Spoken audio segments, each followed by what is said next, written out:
Now on the 13th day of the 12th month, which is the month Adar, when the time came for the king's order to be put into effect, on the very day when the haters of the Jews had been hoping to have rule over them, though the opposite had come about, and the Jews had rule over their haters, on that day, the Jews came together in their towns through all the divisions of the kingdom of Ahasuerus, for the purpose of attacking all those who were attempting evil against them, and everyone had to give way before them, for the fear of them had come on all the peoples. And all the chiefs and the captains and the rulers and those who did the king's business gave support to the Jews,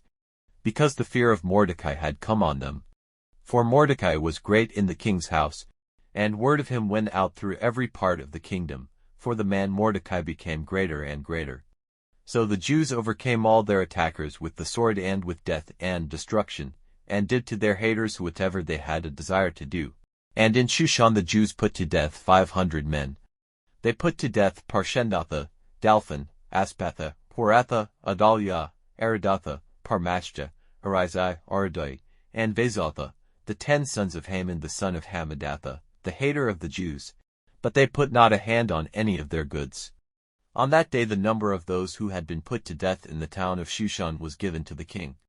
And the king said to Esther the queen, The Jews have put 500 men to death in Shushan, as well as the 10 sons of Haman. What then have they done in the rest of the kingdom?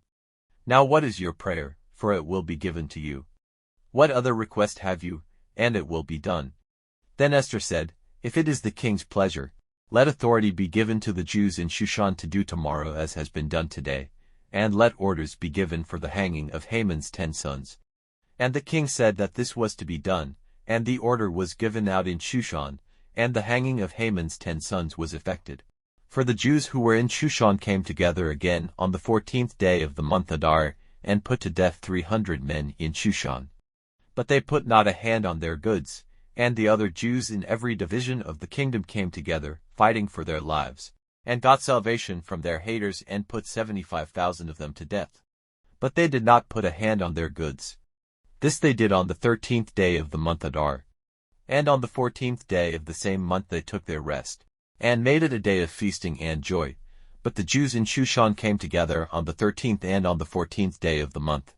And on the 15th day they took their rest, and made it a day of feasting and joy. So the Jews of the country places living in unwalled towns make the 14th day of the month Adar a day of feasting and joy and a good day, a day for sending offerings one to another. And Mordecai sent letters to all the Jews in every division of the kingdom of Ahasuerus, near and far, ordering them to keep the 14th day of the month Adar, and the 15th day of the same month, every year, as days on which the Jews had rest from their haters, and the month which for them was turned from sorrow to joy, and from weeping to a good day, and that they were to keep them as days of feasting and joy, of sending offerings to one another and good things to the poor. And the Jews gave their word to go on as they had been doing and as Mordecai had given them orders in writing. Because Haman, the son of Hammedatha the Agagite, the hater of all the Jews, had made designs for their destruction, attempting to get a decision by that is, chance with a view to putting an end to them and cutting them off. But when the business was put before the king, he gave orders by letters that the evil design which he had made against the Jews was to be turned against himself, and that he and his sons were to be put to death by hanging. So these days were named Purim, after the name of Pur, and so, because of the words of this letter, and of what they had seen in connection with this business, and what had come to them, the Jews made a rule and gave an undertaking, causing their seed and all those who were joined to them to do the same, so that it might be in force forever, that they would keep those 2 days, as ordered in the letter, at the fixed time every year, and that those days were to be kept in memory through every generation and every family, in every division of the kingdom and every town, that there might never be a time when these days of Purim would not be kept among the Jews, or when the memory of them would go from the minds of their seed.